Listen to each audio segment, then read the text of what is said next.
Alrighty then, the evolution of God, or godlike, or the perception of God. And of course, God just means unknown, essentially. And so these are some of the steps that I've gone through that I'm aware of course, because there's only a limit to my perception. Not really, not much anymore. And so we can see where we're at in our belief system. And our belief system is, of course, the quality and quantity and expansiveness of our nervous system and our chakra system. So this is another way that you can see where you're actually at in your personal and spiritual development.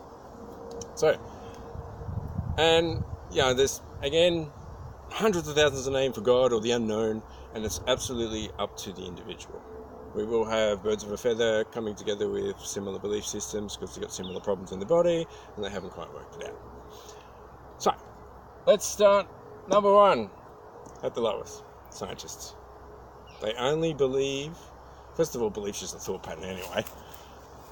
They only know what they can test, and what can they see for themselves. There's nothing else. Oh, okay, sure. Very narrow-minded, incredibly narrow-minded. You'll see most of them have lines of tension in between the irises and narrow-minded liver, so they're always projecting their stuff at their father issues, trying to prove themselves. Yeah, standard thing. Then atheists. Nah, I don't believe in anything. Hey, as long as you believe in yourself and you're taking steps to improve yourself, great. But there's nothing else. But what? Science, maybe evolution. Fair enough, right? Agnostic. Alright, I'm not sure. I don't know. But there's some sort of higher power of some description. At least that's being neutral. Open to something. And to tell you the truth, you should be seeing through that by teenage years. But most people are screwing themselves up and sabotaging their life and their body, so they just get worse and worse and worse. And they're just the choices of their critters and stuff in their gut. So, solar hero. So anything Jesus, Buddha, Christ, Krishna, all of these solar hero stories that are throughout every culture. At least they're believing in something in self outside themselves and that they can aspire to. So it's definitely a step up. It's still storytelling. And this person or this one symbolic story throughout every culture, the person never actually existed. It's a story used to try to help you to get out your own stories. And when we look at a story of, say, Christ or Krishna, says, all right, it's great to be at number 10 and I'm at number 2. All right, well, I can improve. I can do some more about myself and improve. So it's beneficial. And then there's a father figure. So quite often if a person doesn't get, they can accept Jesus in their life, but they can't get to a God or some sort of omnipotent being that seems to represent their father with the daddy issues. Cool. At least there's something there that's helpful and is providing solace and of benefit. Cool. Get past it. Then there's love. Oh, the universe is made out of love. I need love. This is great. Okay, the person is simply projecting that they need love and their heart and their circulation is of poor quality. Because I went through that stage, doing the whole fluffy energy healing is all made out of love. And I'm going, hang on, what about vibrational energy and all this other consciousness and stuff? So I never really sat. And at that stage, my heart could do with a bit of an improvement. So, inevitably, because I had heart tension there, it didn't resonate with me at that vibrational frequency. And I wanted to improve and get stuff done, so I got past it. It's cool. An external myth, or an external mythical figure. There are thousands of them, but again, whatever happens to suit you, some people, you can believe in anything. But this is a good thing I like about Hindu and Hindu culture is they don't really have a set belief system to combine everyone. Because you can worship a monkey, you can worship a cow, you can worship a can of bloody baked beans if you want. Because it doesn't really matter as an external source for you to connect with, which is really just to connect as a mirror to yourself. So then if we can be sacred to a can of baked beans, then we're going to more likely to be sacred to everything else around us, because we're being sacred to ourselves. That's cool. Great. Symbolism. So if you see the, sign of the cross, fantastic. because, okay, short explanation, but if we've got the matrix here and we aren't able to see through to the universe, to a universal truth, because we're stuck in our stories, and we get a cross or an ankh or a triangle, any symbolism that will come from that, or in particular Hindu mantras and Vedic mantras are fantastic for that, because if we're going Om Namo Shivaya, we're saying I surrender to the divine. So we're saying me that's here, still in my stories, I surrender to the divine up here. We're getting a direct energy transfer of that vibration into our body and through our chakra and nervous system, our entire body. Very beneficial. It's huge. Love Vedic chanting. Go nuts on that. And then God is a uterus. Wow. This is more, well, I found it in tantric belief system. But when you look at it, doesn't pretty much every man wants to worship a woman's uterus and be inside and be complete and whole and be, joined and merged with creation? Hang on. Doesn't all of human creation come from the uterus? Yeah. So that's absolutely it's actually quite a high level of spiritual development, because you have to get your nervous system down to that area fully functioning to be able to understand these thought patterns to come through, which therefore can become a belief system, which is just perception anyway. Okay, and then we get to Mother Nature. I'm a fan of this one. It's served me tremendously my whole life.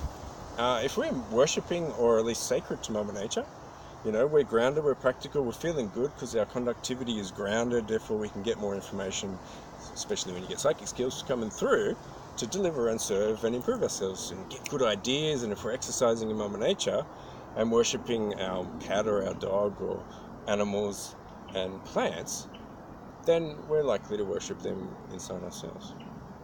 Very, very beneficial. Fits into the hollow bone concept, or the clear channel for light and love. And of course, if we've got, I'm doing dozens of herbs every day, and I have been doing lots and lots of herbalisms for like 7 years now. It has served me tremendously. They all do a job in the body. They'll fix something up so I can get more consciousness and fix up my nervous system and immune system, and it's wonderful. So once we get past that, I am God. It's very powerful. This will trigger a lot of victims. You walk in and say, I'm a God, and they'll go, oh, he thought he was God. Well, guess what? Tall poppy syndrome, you're a victim. Yeah, you're up here somewhere. Because there's a big vibrational polarity to that level of where that person's at. So, this is why you get a lot of, this is why a lot of fluffy spiritual people who are stuck in these sorts of ranges, because their heart's no good and they've got no foundation, they don't think that, say, athletes or guys that go to the gym or people who go to the gym are spiritual. But then when you sit there and talk to them and you go, hang on, you're worshipping your body and the bodily template, which is one of the best ways for spiritual development, and you're doing good things, you're more open to nutrition and herbalism and improving yourself and setting goals to achieve. Therefore, my view, I see those people as much more spiritually developed than the fluffy ones, who basically think they're really spiritual, but they're just telling stories and imbalances and not wanting to fix themselves to get anything done. Seems fair. I know a lot of people who have similar view. Then, and by the way, this is how the difference between Western culture and, say, Indian or Hindu or Asian culture is. From birth, in India, children are told they are God, they are Shiva, they are Shakti, which is right in masculine and feminine parts of the nervous system anyway. But for us in Western culture, like, if you ask a few people, and for me as well, is we have to go through a lot of this to get to I am God, where Indian children start. That was an eye-opener for me, that's for sure. But this is the condition of our bodies and our nervous system, especially with lots of Wi-Fi and frequencies and stuff in our Western world, that we have destroyed ourselves with. Because I know after 7 years of maximum nutrition and expert level detoxification, what condition a Western person's body is actually in, and what you have to do to get it into a quality condition before you get to embodied godlike. Yeah. And if you, let's face it, if you're walking around like, yeah, I'm walking like a god, but I'm still yet to get to the stage where I can just do it without saying anything like that, then you're a powerful being. You don't need an external source. You're a powerful individual entity by yourself. So then you're going to be able to attract other quality people and have a much more service-orientated position in your world. Good, eh? Next one I just popped through is psychic skills. And you can only, people think they're psychic, you can only do it with an awakened crown. And you need to have a spinal alignment with these, the triangle here, in good alignment and awakened energetically with chakra system and nervous system ideally, before that actually happens. Everyone else, they're just deluding themselves. It's hilarious. So that's what I've got to. In yoga we call them cities, and they are quite wonderful. They're just extra brain functions, and the way you get it is to clean up the gut and the lower parts of the body, because as above so below, it comes up top through the vagus nerve. So there's the evolution of God, and that's what I've got to so far. If there's any more, yeah, feel free to let me know. Any reactions or any whinging, or don't want to hear it, because you're up here. I want you in the power centers with strong foundation, so then you can go higher and higher in your own spiritual development. Fascinating, huh?